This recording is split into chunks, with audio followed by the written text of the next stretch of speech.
हड़प्पा सभ्यता को इतिहास की सबसे पुरानी सभ्यता माना जाता है, लेकिन क्या ये सच है?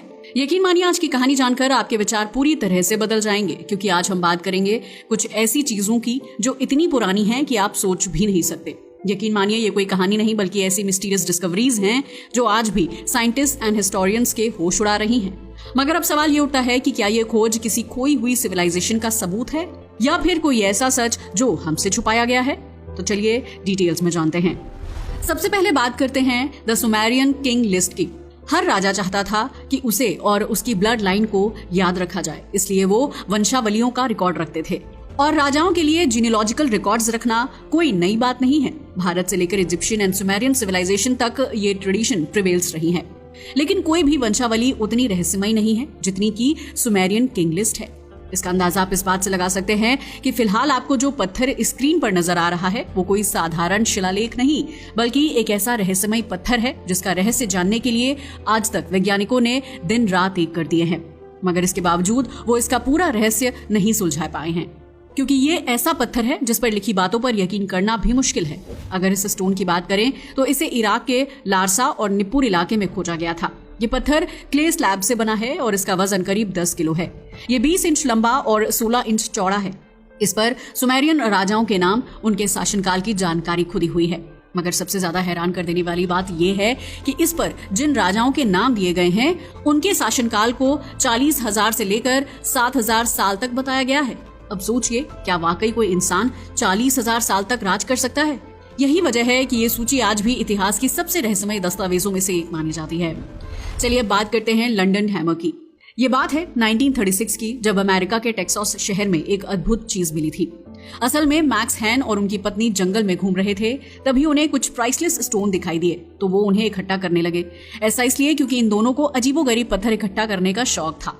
मगर उसी दिन उन्हें कुछ ऐसा मिला जिसने उन्हें इतिहास में दर्ज कर दिया। दरअसल उन्हें एक ऐसा पत्थर मिला जिससे हिस्टोरियंस एंड साइंटिस्ट दोनों चौंक गए, क्योंकि उस भारी पत्थर के अंदर लोहे का एक हथौड़ा फंसा हुआ था। शुरुआत में तो उन्हें ये एक सिंपल खोज लगी, लेकिन जब वैज्ञानिकों ने इस पर शोध किया तो सबके होश उड़ गए, क्योंकि ये पत्थर लगभग 40 करोड़ साल पुराना था। क्या 40 करोड़ साल? जी हाँ, आपने सही सुना। ये वही समय था जब धरती पर सिर्फ बैक्टीरिया जैसे जीव थे। अगर सच में ऐसा था तो ये हथौड़ा वहां कैसे आया? क्या ये किसी प्राचीन सभ्यता का प्रमाण है या कोई और गहरा रहस्य समेटे हुए है? जैसे ही ये खोज हुई, वैज्ञानिकों में विवाद शुरू हो गया। कुछ वैज्ञानिकों का मानना था कि पत्थर और हथौड़ा दोनों 40 करोड़ साल पुराने हैं। अगर ये सच है तो इसका मतलब हुआ कि हमसे पहले भी कोई उन्नत सभ्यता रही होगी जो हथौड़े का यूज किया करती थी। लेकिन फिर सामने आई एक दूसरी रिसर्च टीम जिनका कहना था कि केवल पत्थर 40 करोड़ साल पुराना है, हथौड़ा उतना पुराना नहीं है। कार्बन डेटिंग की गई तो पता चला कि हथौड़ा 200 से 250 साल पुराना है। लेकिन सवाल यह है कि अगर हथौड़ा नया था तो ये करोड़ों साल पुराने पत्थर में जाकर फंसा कैसे? क्या ये किसी प्राकृतिक प्रक्रिया का नतीजा था या फिर कोई ऐसा रहस्य जिसे विज्ञान आज तक समझ नहीं पाया है? इसकी जांच कई बार की गई और हर बार नई नई जानकारियां सामने आई। इसका कारण ये था कि इसका हैंडल लकड़ी का था जो धीरे धीरे कोयले में बदल रहा था। इसका मतलब ये हुआ कि हथौड़ा सालों से किसी खास वातावरण में दबा रहा होगा। साथ ही इसका लोहे का सिर 96.6% आयरन, 2.6% क्लोरीन और 0.74% सल्फर से बना हुआ था। मगर सबसे हैरान करने वाली बात यह थी कि उस पर आज तक जंग नहीं लगी थी, जबकि आधुनिक युग में जो लोहे के औजार बनाए जाते हैं वो कुछ साल में ही जंग खा जाते हैं। साइंटिस्ट इसके बारे में अलग अलग बातें बताने लगे। एक और जहां कुछ साइंटिस्ट इस हथौड़े को किसी पुरानी और विलुप्त हो चुकी सभ्यता का प्रमाण मानते हैं, तो वहीं कुछ लोगों ने इसे समय यात्रा का सबूत तक बताया है। उनका कहना है कि शायद ये किसी टाइम ट्रैवलर के हाथ से गिरा हुआ हथौड़ा था। हालांकि मोस्टली लोग इसे केवल एक संयोग मानकर नकारते हैं, क्योंकि हो सकता है कि इस हथौड़े को कुछ 100 साल पहले बनाया गया हो, मगर किसी वजह से ये 40 करोड़ साल पुराने पत्थर में फंस गया हो। लेकिन यकीन से कोई कुछ नहीं कह सकता। आज भी ये हथौड़ा लंदन म्यूजियम में रखा गया है, जो विज्ञान के लिए एक पहेली बना हुआ है। मगर सवाल ये है कि क्या ऐसा पॉसिबल हो सकता है? इसका जवाब तो हमारे पास भी नहीं है। तो चलिए अब बढ़ते हैं आगे और बात करते हैं द शिगिर आइडल, रशिया की। ये बात है सन 1890 की, जब रूस के साइबेरिया क्षेत्र में कुछ लोगों को एक मिस्टीरियस वुडन स्कल्पचर मिला था, जिससे नाम दिया गया शिगिर आइडल। ऐसा इसलिए क्योंकि ये शिगिर पीट बॉग जगह से मिला था। स्टार्टिंग में तो उन्हें ये एक साधारण लकड़ी की मूर्ति लगी, लेकिन जब इसकी जांच की गई तो पता चला कि ये कोई साधारण मूर्ति नहीं थी, बल्कि ये दुनिया की सबसे पुरानी लकड़ी की मूर्ति थी। जिसका अंदाजा आप इस बात से लगा सकते हैं कि जब इसकी पहली बार कार्बन डेटिंग की गई तो इसकी उम्र करीब 9000 साल बताई गई। मगर 2018 में नई तकनीकों के जरिए इसकी फिर से जांच की गई तो पता चला कि ये मूर्ति 12,500 साल से भी ज्यादा पुरानी है। इसका मतलब ये हुआ कि ये पिरामिड्स से भी 7,000 साल पुरानी है। इतनी प्राचीन कि जब इसे बनाया गया था तब दुनिया में आखिरी हिम युग समाप्त होने वाला था। वैसे अगर इसकी लंबाई की बात की जाए तो ये 2.8 मीटर लंबी है। जब इसे खोजा गया था तब इसके कुछ हिस्से पहले से ही नष्ट हो चुके थे। अगर इस मूर्ति की बनावट की बात करें तो इसकी सबसे बड़ी खासियत उस पर की गई नक्काशी है। असल में इस पर मानवीय आकृतियों, पैटर्न और कुछ आज्ञा प्रतीकों को उकेरा गया है। इसके साथ ही इसमें 11 चेहरे भी नजर आते हैं।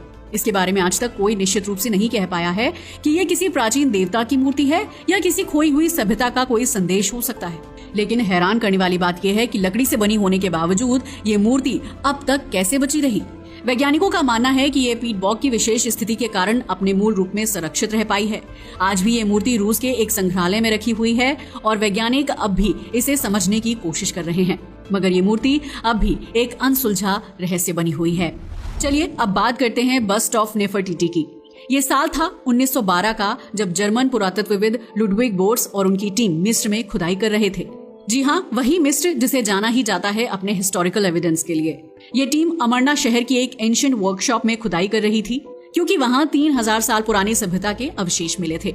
लेकिन मिट्टी और धूल के बीच से एक अद्भुत चीज बाहर निकली जिसे देखकर हर कोई हैरान था। दरअसल ये एक ब्यूटीफुल एंड यूनिक स्टैच्यू थी और ये कोई सिंपल फिगरिन नहीं बल्कि मिस्र की महान रानी का बस्ट यानी half face and shoulder length statue था। लेकिन सबसे हैरानी की बात ये थी कि ये मूर्ति इतने साल तक जमीन में दफन रही मगर इसके बावजूद इसकी स्थिति लगभग परफेक्ट थी, ठीक वैसे जैसे किसी ने इसे अभी अभी तराश कर भूमि में दबाया हो। इसकी sharp nose, high neck and dark blue crown को देखकर हर कोई एन्चेंटेड रह गया। लेकिन जैसे इस बस्ट की सफाई की गई और इसे धूप में रखा गया तो इसके कलर एंड कार्विंग और भी उभर कर सामने आए, जिन्हें देखकर लग रहा था कि ये आधुनिक काल से भी ज्यादा परफेक्ट और रियल है। अगर आप इस मूर्ति को देखेंगे तो आपको यकीन नहीं होगा कि 3400 साल पहले इसे बनाया गया था। इस मूर्ति की आंखें इतनी इम्प्रेसिव एंड वाइब्रेंट थी कि ऐसा लग रहा था मानो ये किसी को देख रही हूँ। लेकिन फिर सामने आया इसका सबसे बड़ा रहस्य। इस मूर्ति की एक आंख गायब थी। वैज्ञानिकों ने जब इसका अध्ययन किया तो पता चला कि ये 1345 ईसा पूर्व में बनाई गई थी, यानी आज से करीब 3400 साल पहले। इसे ग्रेट स्कल्प्टर थटमोस की वर्कशॉप में तैयार किया गया था। माना जाता है कि ये फिरौन अखेनातेन की पत्नी रानी नेफरटीटी की मूर्ति थी, जो मिस्र की सबसे शक्तिशाली रानियों में से एक थी। मगर उनका जीवन एक रहस्य है क्योंकि इतिहास में उनके अंतिम वर्षों के बारे में बहुत कम जानकारी है। लेकिन सबसे रहस्यमयी बात इस मूर्ति की गायब आंख है। क्या ये आंख अधूरी रह गई थी या जानबूझकर नहीं बनाई गई थी, या कहीं ऐसा तो नहीं कि रानी की एक आंख थी ही नहीं। कुछ विशेषज्ञों का मानना है कि नेफरटीटी की आंख में कोई बीमारी थी। वहीं कुछ लोगों का कहना है कि ये एक अधूरी कलाकृति हो सकती है जो मिस्र की किसी प्राचीन परंपरा से जुड़ी हो। आज भी नेफरटीटी की ये मूर्ति जर्मनी के बर्लिन में संग्रहालय में रखी हुई है, मगर मिस्र लगातार जर्मनी पर इसे वापस करने का दबाव बना रहा है। वैसे आपका इसके बारे में क्या ख्याल है? क्या जर्मनी इसे मिस्र को वापस देगा या नहीं?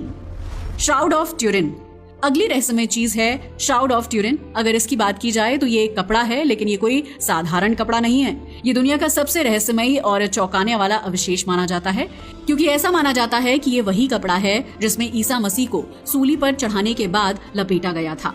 आज भी इस कपड़े पर एक व्यक्ति की छवि है जिससे पता चलता है कि उसे सूली पर चढ़ाने की भयानक यातना दी गई थी। इस पर वक्त के धब्बे, चेहरा और दाढ़ी तक बने हुए हैं जो इसे और भी रहस्यमय बना देते हैं। जब से इसकी खोज हुई है तब से माना जाता रहा है कि ये कपड़ा लगभग 700 साल पुराना है क्योंकि 1988 में जब कार्बन डेटिंग टेस्ट किया गया था तब ये 13वीं या 14वीं सदी का बताया गया था। लेकिन हाल ही में कुछ ऐसा हुआ है जिसने इसकी उम्र को और बढ़ा दिया है। दरअसल इटली के वैज्ञानिकों ने एक नई तकनीक का यूज करके जब इसकी दोबारा जांच की तो पता चला कि ये कपड़ा 700 या 800 साल नहीं बल्कि 2000 साल पुराना है। इसका मतलब इसके साथ जो धार्मिक मान्यता जुड़ी हुई है वो सच हो सकती है कि इस कपड़े का इस्तेमाल ईसा मसीह के शव को लपेटने के लिए किया गया था। मगर सवाल उठता है, क्या ये सच में उसी पवित्र व्यक्ति के शरीर पर लपेटा गया था या फिर ये किसी और का रिमेन्स है? जब वैज्ञानिकों ने गहराई से कपड़े का विश्लेषण किया तो पता चला कि इस पर एक इंसान की छवि उभरती है।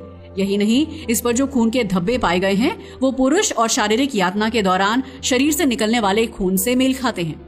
जब इसे एडवांस तकनीकों से जांचा गया तो ये साबित हो गया कि ये कपड़ा वास्तव में 2000 साल पुराना है, जिससे ये संभावना और बढ़ जाती है कि ये ईसा मसीह का अंतिम वस्त्र हो सकता है।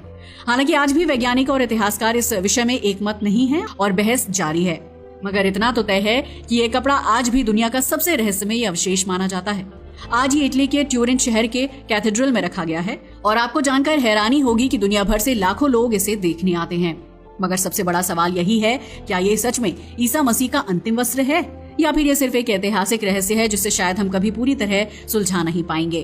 तो दोस्तों, ये थी कहानी दुनिया की कुछ सबसे रहस्यमयी चीजों की। वैसे आपको कौन सा रहस्य सबसे ज्यादा हैरान कर देने वाला और खतरनाक लगा? अपनी राय हमें कमेंट करके बताना ना भूलिएगा। आज के लिए बस इतना ही। वीडियो अच्छा लगा हो तो इसे लाइक और शेयर करें और हमारे चैनल को भी सब्सक्राइब करें। जय हिंद दोस्तों।